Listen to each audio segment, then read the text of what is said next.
Thanks, everyone. I'm really delighted to share with you a little report on the WIDC Safer Creative Spaces project that was sponsored by the Canada Council for the Arts. It's a 16-month project, as I said, and 15,000 hours have gone into the research and development and um, uh, prototyping and beta testing of some tools and some supports around mental health and wellness in our media arts sector. And we're particularly interested in looking at the ultra low budget area. And we took an appreciative inquiry approach that looked at what the landscape is. We researched academically, we researched the literature in terms of what industry supports are out there. And we also came together with 4 different organizations came together: Creative Women Workshops Association, Stigma Free Productions, that's Anna, the Greater Family Services of Greater Victoria, that's Jane Taylor Lee, who wasn't able to join us today, and the Songhees Nation Family Counseling, which is Charlene Hickey, is here with us today, a clinical counselor with Songhees, and Dawn Shell, who is works with the University of Victoria and is our lead researcher. So I'm going to hand it over to Anna to talk a little bit about what we did and what we did specifically with Anna's production company. And we just have to keep it really brief. For sure. Hi, everyone. I'm Anna Delara. I directed the WIDC nominated telefilm Tell 'Em to Watch web series called Best Friend Me. It's a queer, non-binary dark comedy about a queer, non-binary millennial living with depression and their alter egos who sabotage and also help their journey to healing. So our show touches on topics that could potentially be distressing to cast and crew, as well as its ultra low budget, which has working conditions that are also could affect one's mental health. So it's really, really so beneficial for us to be the prototype for the Safer Creative Spaces project. So we had 45 cast and crew members participate in what we call the Team Wellness Workshop, where we learned about self-care, team care, as well as conflict resolution. There's a lot to learn, but the one tool that we really succeeded with was called access needs. So access needs is a awareness of what are the issues or the barriers that you have that prevent you from doing the best job that you can. So most people are familiar with people living with disabilities having access needs, but in fact, we all have them. And oftentimes we don't share them because it will make us, we may think that it, and probably in reality, make us unhireable. But in our production, we welcome people to communicate what their access needs are so that we can support them. And we also made it very clear that it was okay to ask for help. So we created an actual form so that when we hired people and we brought them on, they filled out this form where they could assess what their access needs are, become aware of them, and that if they choose to, they could share them with production or the head of their department. And the result of this was just fantastic. One of the acronyms that we learned during the mental health workshops that I got to participate in is HALT, which is hungry, angry, lonely, and tired. So those are 4 stressors that can affect your mood. And oftentimes it's lonely, is feeling left out of a community is often what really affects people's mental health. So just setting up this culture of care right from the start really felt people really felt included in our production. So it's a fantastic experience, and I know it's just the beginning, and we look forward to doing more of this kind of work. Thanks, Carol. Thank you, Anna. I'm going to hand it over to Charlene now. Hi, so I'm Charlene Hickey. I have been working with Songhees Nation for almost 7 years now as a clinical counselor. I also have my own private practice where I focus on working with Indigenous peoples, mostly on trauma, sometimes couples.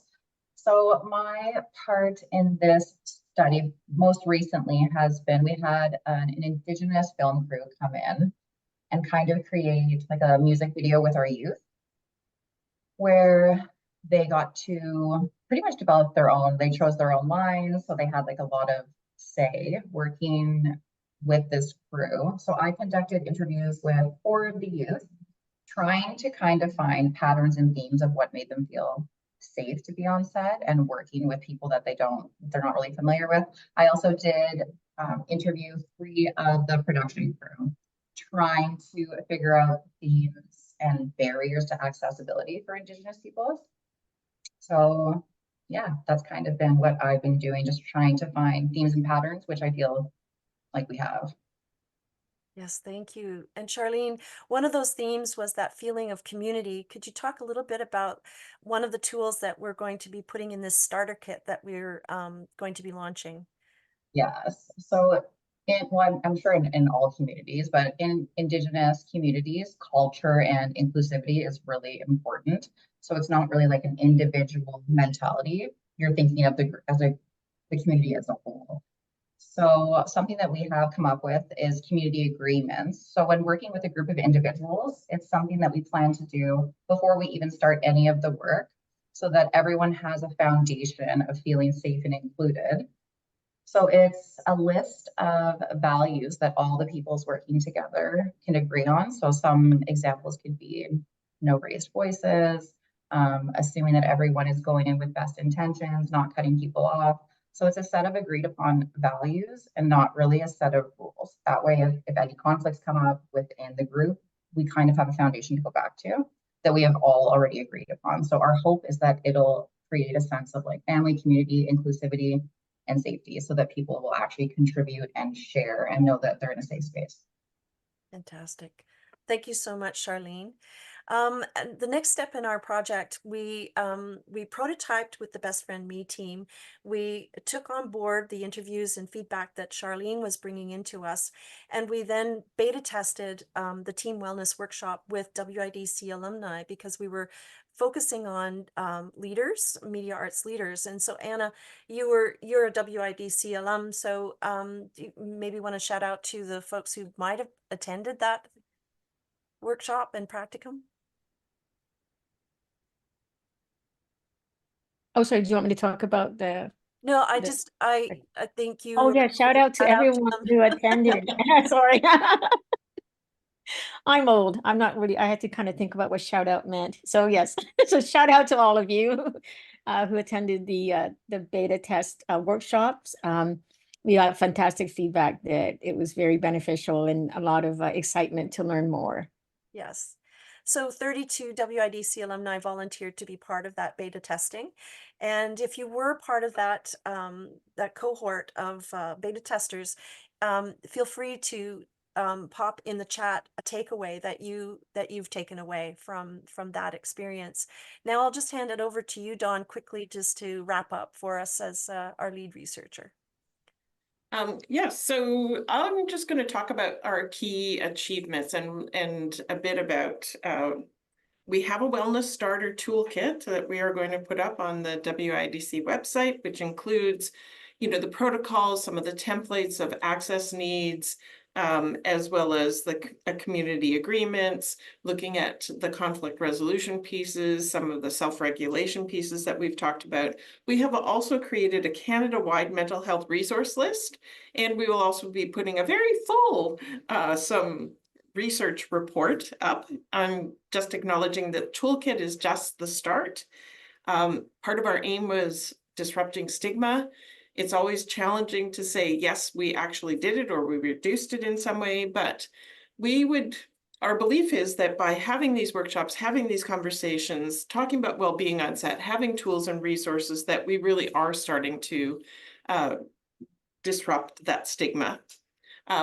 We had some challenges, but we also have some recommendations for the future. All of it's been learning that this toolkit be more widely available. We are looking to expand and seek funding and collaborate with more organizations and film festivals and individuals. Some conversation has come up from folks who were present that it would be great to have peer-led support network or ways to practice some of the tools, or even to just have the conversation, because community, knowing we're not alone in any of the work that we do and wanting to do it well. as well as some advocacy for every media arts production to be able to engage some mental health practices and including it as a budget line where possible. That was my quick Coles Notes version. There's so much more to come. Yes.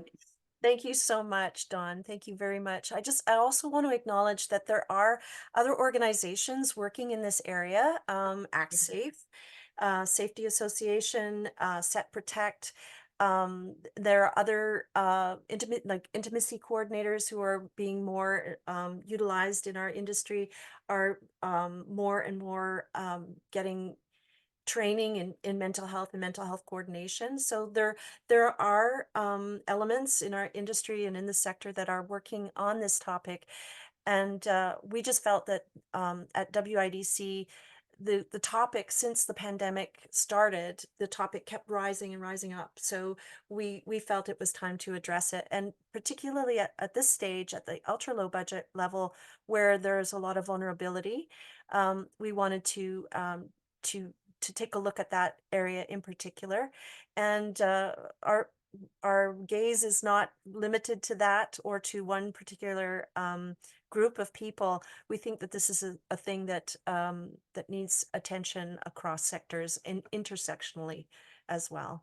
So please stay tuned for more updates on what we're up to, and perhaps a phone call or a reach out for collaboration on the next steps. So that's the Safer Creative Spaces update. So thank you so much to the team here, and thank you all for listening to this this little update.